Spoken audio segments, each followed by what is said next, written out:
I want to talk to you about the chapter about your your bag of teenage poetry. That you felt, because I'm exactly the same as that, right? So I kept everything as a child for the museum that would eventually be opened about me. But I hoarded everything, and you decided to throw all your teenage poetry away. Yeah. Which I'm not sure about. Okay. I'd like you to talk to me through about why you wanted to, why it was necessary to get rid of it rather than just put it somewhere that you weren't going to look at it again. Yeah, so I'd sort of carried round with me from house to house and flat to flat this just collection of this dump of writing and little trinkets like bus tickets from a date in 1998 and a Coke can that a girl once drank out of in science that I picked out of the bin, and that sort of psychotic behaviour. And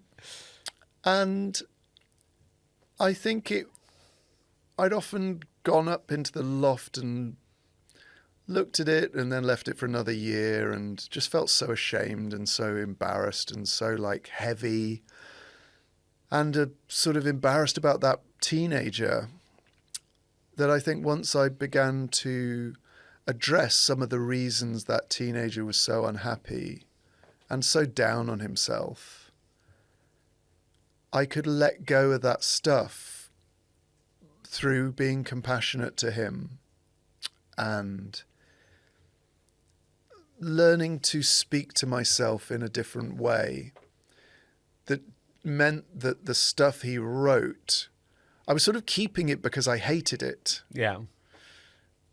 And it would just sort of pulse with shame.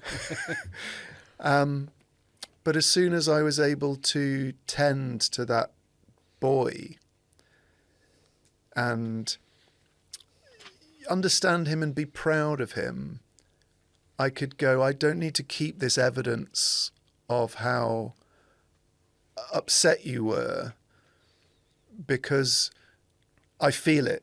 Mm-hmm. Okay. And the stuff that you created, which I think we can both admit is very good. Yeah, but that's true of everyone. We can sort of, it has served its purpose now. Yeah. Okay. Because it's brought us to a place where we kind of have some kind of compassionate dialogue.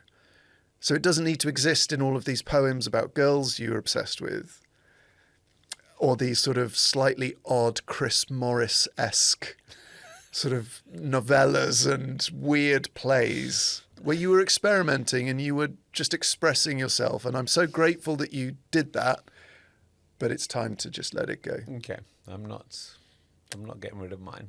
Well, the museum could still happen.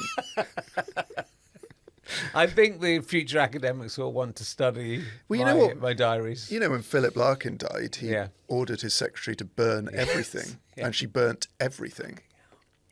I mean, all gone. I mean, our stuff is going to go in a skip the minute we're dead. So, well, it's just my worry is about like are the museums of the future going to be like, and this displays Richard Herring's hard drive. You can interact with it. Yes. This was the 12th hard drive he'd had in his life, so it contains documents stretching back to 2002. Is that what it... Because you could do that. Yeah, you could. But, if I want my hard drive to be wiped on the day of my death, why don't I just wipe it now? Yeah. Because I might die today.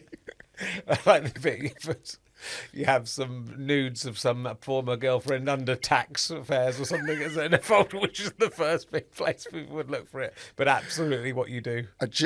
As someone who was very conscious of their wording, not nudes of a former girlfriend. Okay. Just nudes. Okay. I think just nudes brackets general. Okay. Just general nudes. Somewhere on my hard drive, yeah. Okay. Oh, dear.